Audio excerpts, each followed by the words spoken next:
I truly believe, and I'm a big fighter, defender for that.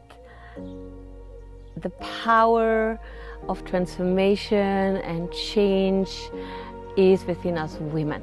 It's really here. It's us who have it in an native way, in an inherent way in ourselves.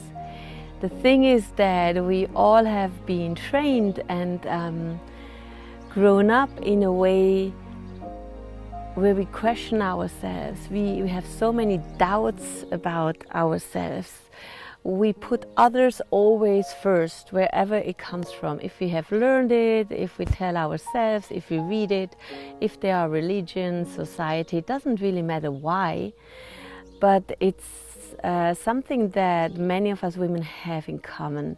So the first advice that I would give all of us is to start putting ourselves in the first place, to really connect to us as women, as the girls that we are and we will always be, and ask ourselves daily, what do I need?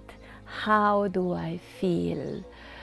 What do I want? What do I don't want? Who do I feel comfortable with and who not? So that we build up a relationship again with ourselves, which is the most important relationship for men and women. And from there, having such a resource of immediate wisdom, immediate ability to make decision, this instinct, this intuition that is so much in a woman's in a woman's being, cells, way of thinking and behaving, and it's there. We just have lost it, or they have really succeeded to make us believe that it's all bullshit. So really putting ourselves in first place, building up this relationship to who we are, and it helps me a lot to see me as the girl. I really have, since I did the Hoffman process, which is an amazing psychological process where we understand what's happening in our childhood. Everybody has had a childhood, and to understand ourselves, why we are, why we behave the way we do, and then to kind of clean it up. And since then I always have a picture of me when I was a little girl. I was 5, something like this, and I have it always there in a place where I can see her, and she talks to me or looks at me every day, first in the morning or when I'm brushing my teeth and I'm just in my world.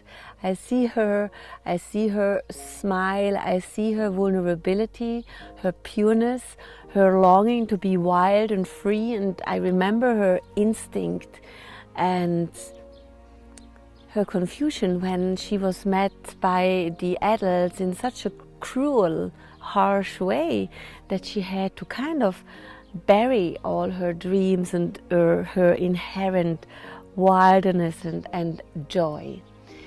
And so this is very important for us women, that we find a way to connect to this deeper being that we are.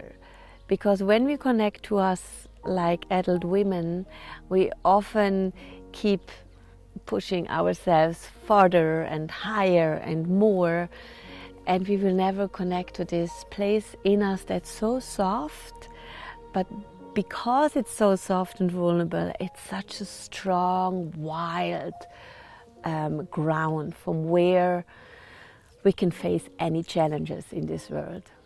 So this is advice number 1. And this takes training. It takes, first of all, it just takes willingness. It's not difficult. It's just different. As Marianne Williamson always says from the Course in Miracle, it's not difficult, it's just different to put ourselves in first place. And then after this, another important advice where I also much too long waited, but it was my path, and thank God my angels or whoever it was sent me my children with whom, through which I woke up, is to start, or let's say to let go of wanting to be perfect and wanting to be the good girl. To just do things because I feel this is what I want to do now. To just go for this voice, especially when we cannot argue, especially when we have no reasons or logical reasons that we could put on the table. When we try to explain our feelings, motivation in a drive, and along the course of a conversation with a man or with a woman from the logical world, we would lose, or we would feel really stupid because we cannot prove it, we cannot explain it, and then we forget again about it. But really it's so important to just do what we feel is right, and from there make our experiences, because there is nothing wrong that we can do. There are not wrong decisions we can do. There is no failing, there is no failure. And if there is, or if we would say this was a failure, we can always stand up again. We can always put our clothes right, our crown again there, and keep walking and say, okay, I thought this was the way. It turned out it was not the way. I fell, I burned my fingers, others told me that, but now I know it myself. And from there I have a whole other experience that turns into wisdom when I have made the experience myself. It's not from somebody else, it's not from a book, it's not from a guru, it's not because people say, no, it's because I have lived it. And I find that when we live our life and we do not get paralyzed by shall I do it, shall I not do it, or by the opinions of others, if we really live our life, it becomes so rich and full, and we get up every morning with this feeling of what is it today? And there are bad days, and there are sad days, and there are days when I have the feeling I am the biggest fool in the world, and yes, all the others seem to have all right. But I would never change that anymore. I would never change to have these feelings as well, to a state of living where I don't have any feelings at all.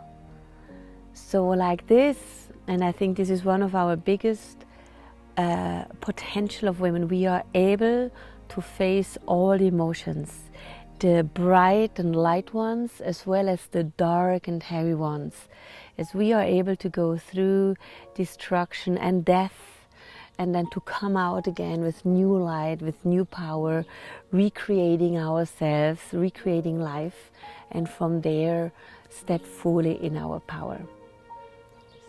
So we have to stop wanting to please others, and we have to stop doing things in order to be liked by others.